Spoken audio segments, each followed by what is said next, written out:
नमस्ते, मेरे चैनल में आपका स्वागत है। आज मैं बनाने जा रही हूँ गूंदे का अचार।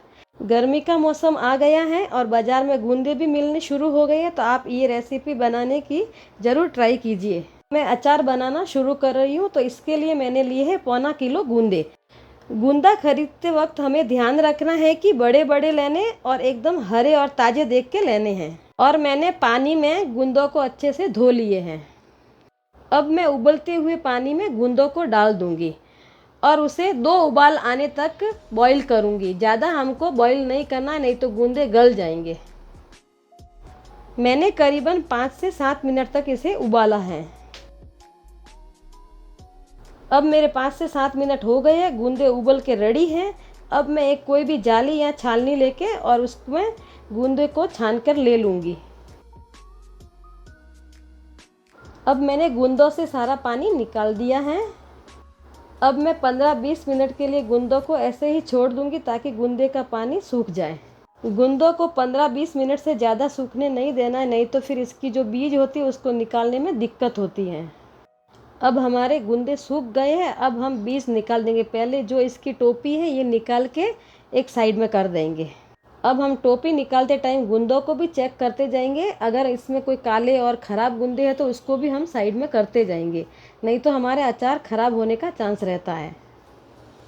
मैंने सारे गूंदे के कैप निकाल दिए हैं और गूंदे एक साइड में कर दिए हैं, ये आप देख सकते हैं।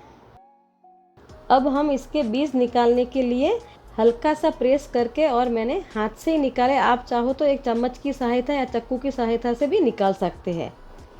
बीज निकालते वक्त हमें ये ध्यान रखना है कि गूंदे 2 हिस्सों में टूट न जाए, इसलिए हमें ये ध्यान रखना है कि इसे हल्के हाथ से ही निकालना है। होता क्या है कि गूंदे में चिकनापन होता है तो हाथ से फिसल जाता है। तो ये देखिए, अब हम इसी तरह से एक एक करके गूंदे के बीज निकाल के एक साइड करते जाएंगे। गूंदे मार्केट में थोड़े टाइम के लिए ही मिलते हैं, तो आप ज़रूर जल्दी ला के गूंदे का अचार बना दीजिए। ये खाने में बहुत ही स्वादिष्ट होते हैं और इसे आप 1 साल के लिए स्टोर करके रख सकते हैं। ये देखिए, अब मैंने सारे गूंदे के बीज निकाल दिए हैं और गूंदे खोल के अब मैं सुखा दूंगी एक कपड़े पे। मैंने गूंदों को 3 घंटे के लिए सुखा दिया था। अब मैंने आधा लीटर सरसों का तेल लेके उसे हाई फ्लेम पर गर्म कर दिया है। आप अपने हिसाब से कोई भी तेल, रिफाइंड भी ले सकते हैं। अब गूंदे का अचार डालने के लिए मैं मसाला ले रही हूँ। सबसे पहले राई दाल मैंने 1/4 कप लिया है। 2 बड़े चम्मच मेथी दाना लिया है। 2 बड़े चम्मच सौंफ लिया है। 1 बड़ा चम्मच मैंने कलौंजी लिया है, उसे किरियाइता भी बोलते हैं। मैंने 2 बड़े चम्मच नमक लिया है। आप अपने टेस्ट के हिसाब से नमक कम ज़्यादा भी कर सकते हैं। इस तरह से आप बड़ी थाली में ये मसाला निकाल के सब अलग अलग रख दीजिए। अब मैंने इसमें खटाई डालने के लिए कैरी लिया है। उस क्वांटिटी में आधा किलो से थोड़ी ऊपर है। मैंने इस कैरी को ग्रेट कर दिया है। जो इसमें पानी रहता है हाथ से निचोड़ कर हल्के हाथ से निकाल दिया है। और हमको ये ध्यान रखना है कि कपड़े से नहीं निचो के निकाला, नहीं तो सारी खटाई इसमें निकल जाएगी। अब ग्रेट की हुई कैरी को एक बाउल में फैला दीजिए। अब जो हमने गरम तेल किया था वो गरम तेल इस कैरी के ऊपर एक साथ में डाल देना है। ये हम इसलिए डालते हैं ताकि जो पानी का भाग रहता है कैरी में वो सूख जाए। इस तरह चम्मच से चारों तरफ फैला देंगे। जो सब्जी का चम्मच है उससे मैंने लेके 2 चम्मच तेल इसके ऊपर डाला है। अब हम एक चम्मच लेके और इस कैरी को अच्छे से तेल मिक्स कर देंगे।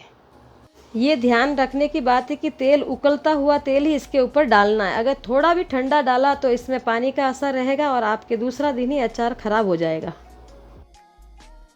इसी तरह से जो उबलता हुआ तेल है अब हम थोड़ा थोड़ा करके मसालों के ऊपर भी डालते जाएंगे ताकि मसालों का कच्चापन ख़त्म हो जाए। मसालों के ऊपर गरम तेल डालने से होता क्या है कि इसके अंदर बहुत अच्छा फ्लेवर आ जाता है। अब हमारे जितना भी जो तेल बचा हुआ है थोड़ा थोड़ा करके पूरे मसालों के ऊपर हम डाल देंगे।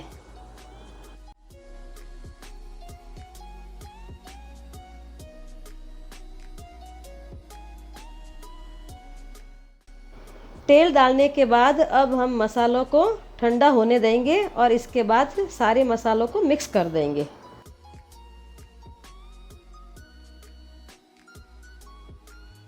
अब मसाला मिक्स हो गया है। अब मैं इसमें 1.5 चम्मच हल्दी पाउडर डाल दूंगी।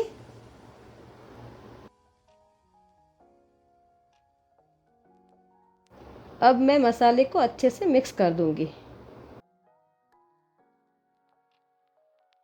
अब मैं इसमें 1/4 कप मिर्ची डाल दूंगी और उसके बाद 1/4 कप का आधा कप और डाल दूंगी मिर्ची।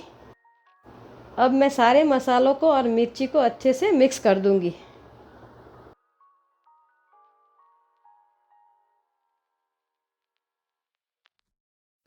अब मिर्ची मसाला सब तैयार हो गया है। अब हम इसके अंदर जो कैरी ग्रेट की हुई है ये भी डाल देंगे हम, और उसको भी 1 चम्मच की सहायता से अच्छे तरह मिक्स कर देंगे। ये हमने जो कैरी डाली है वो इसलिए डाली है, गुंदे के अंदर का जो चिकनापन होता है वो ख़त्म हो जाता है कैरी डालने से, इसलिए खटाई डालना बहुत ज़रूरी है। अब हमारा मसाला बिल्कुल रेडी है। अब हम गुंदे के अंदर मसाला भरना शुरू करते हैं। अब आप देख सकते हैं जो हमने गुंदे सुखाए थे उसका अंदर का पानी बिल्कुल सूख गया है और हमारे गुंदे बिल्कुल रेडी है। अब हम गुंदों का अचार भरना शुरू करते। अब हम एक एक गुंदा लेके और उंगली की सहायता से दबा के भरना है, खाली नहीं रहना है, क्योंकि खाली रहने से अंदर फूलन आ जाती है और हमारे गुंदे खराब हो जाएंगे। अब हम एक एक करके भर के और बाउल में रखते जाएंगे।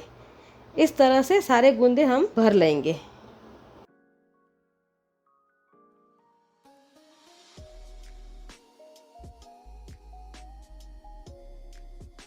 मसाला सारा मैंने गुंदों में भर दिया है। इसी के साथ मेरे गुंदे का अचार बिल्कुल रेडी है।